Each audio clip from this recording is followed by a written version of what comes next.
Are you predicting a bear market? It seems like every Friday all the doom and the gloom comes out of higher interest rates, lower stock prices. Can Ray Dalio predict negative 18% in the equity markets? No, we've been long equity markets, and without getting too much into our positions.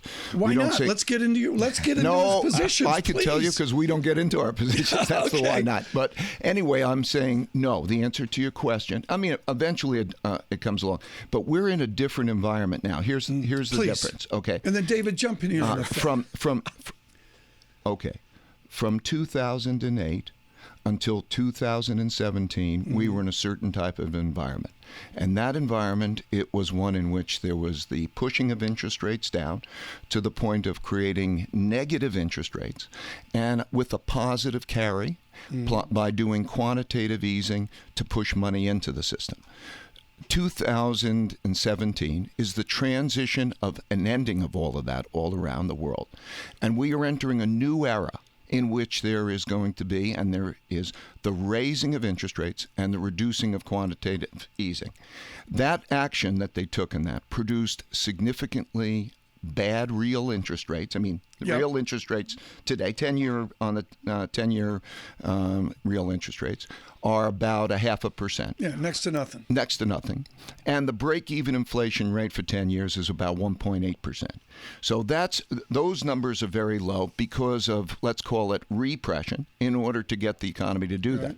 We are now in a transition, a whole different environment. That's the equivalent of entering the late stage of the cycle, and that's when there's a tightening. Tightenings become progressively more concerning because as you move along, they're more and more difficult to get perfect.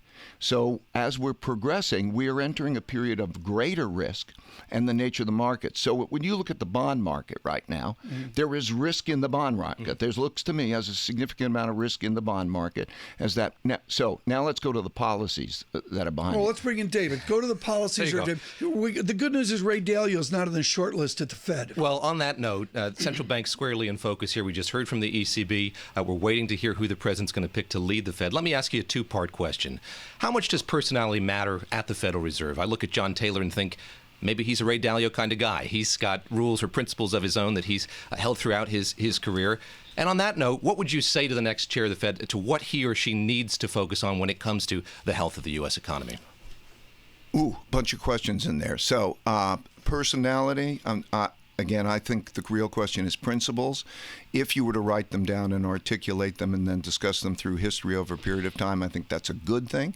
They also have very different principles, and so such as matters in terms of quantitative easing and also whether it's too tight and too loose. So I do think it can matter a lot in terms of what the monetary policy is, particularly the notion of about the quantitative easing and whether it's too tight or too easy. It can matter a lot. And then we have the pace at which, from Fed policy, since we're talking about it, the pace at which there's an unwinding of the balance sheet. You know, I look at those numbers, and I don't think they're going to be able to continue that pace because it's equivalent of something like 2.5% of GDP.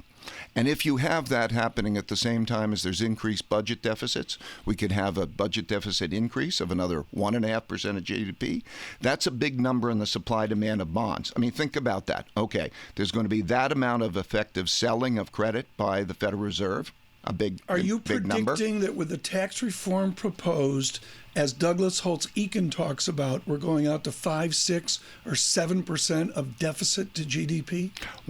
We will almost certainly have a significant move in that direction. So you could even see it in the market action. In other words, on days where it looks like they're making more progress, the bond market's more inclined to sell off. Days that they're making less progress, the bond market, because there's going to be probably a larger deficit, and that means more selling of bonds at the same time as there's more selling of bonds by the Federal Reserve in terms of the balance sheet change.